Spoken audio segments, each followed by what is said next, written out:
हिंदू मुस्लिम एकतेचं प्रतीक ठरेल असा हायटेक मदरसा अंबरनाथमध्ये साकारला जातोय। विशेष म्हणजे एक हिंदू धर्मीय व्यक्ती हा हायटेक मदरसा बांधतेय। पाहूया हा स्पेशल रिपोर्ट।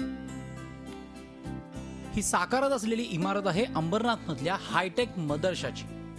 अंबरनाथचे नगरसेवक राजेश वाळेकर यांनी हा मदरसा बांधायला घेतलाय। तब्बल 20 ते 25 लाख रुपये खर्च करून हा मदरसा बांधला जातोय। अंबरनाथ पश्चिमेच्या भेंडीपाडा या भागात मुस्लिम छप्परबंद समाजाची 150 कुटुंब आहेत। या समाजाने 1992 मध्ये कच्चं बांधकाम असलेला मदरसा बांधला होता। मात्र मुलांच्या शिक्षणासाठी ती जागा वापरण्यायोग्य नसल्यामुळे जागा पुनर्बांधणीसाठी प्रयत्न सुरू होते। आर्थिकदृष्ट्या ही बाब समाजाला परवडणारी नाही हे लक्षात आल्यावर राजेश वाळेकर यांनी पुढाकार घेतला। मदरशाची दुमजली इमारत वातानुकूलित असणार आहे। त्यात कॉम्प्युटर, लायब्ररी इत्यादी असणार आहे। हिंदी, उर्दू, अरबी या भाषांसह इंग्रजी शिक्षणही दिलं जाणार आहे।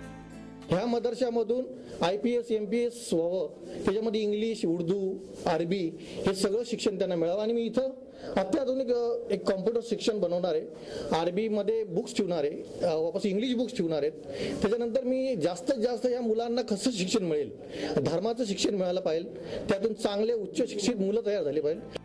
छप्परबंद मुस्लिम समाजातल्या नेत्यांनी इथे फक्त हजेरी लावली, पण वाळेकर यांनी पदरमोड करत इथे मदरसा बांधायला सुरुवात केली। याबाबत मुस्लिम नागरिकांनी कृतज्ञता व्यक्त केली आहे। जात के होते फिर कि इन्होंने राजू वालेकर ने हमारे लिए साथ दिए और इन्होंने एक मुस्लिम के समाज को बढ़ावा देने के लिए, बच्चों को एक पढ़ाई देने के लिए, शिक्षण अच्छे से शिक्षण दे के इनको एक, आजकल मुसलमानों की हालत खस्ता है, इसमें ला के बच्चों को अच्छे से पढ़ाई होने से बच्चे लोग कुछ तरक्की करेंगे। देशात एकीकडे गोमांस भक्षणावरून हिंदू मुस्लिम वाद सुरू असताना इथे अंबरनाथमध्ये हिंदू मुस्लिम ऐक्याचं प्रतीक होईल असा मदरसा उभा राहतोय। धर्मापेक्षा विकास, प्रगती, शिक्षण महत्वाचं हेच खरं। चंद्रशेखर भुयार, झी मीडिया, अंबरनाथ। झी 24 तास रहा एक पाऊल पुढे।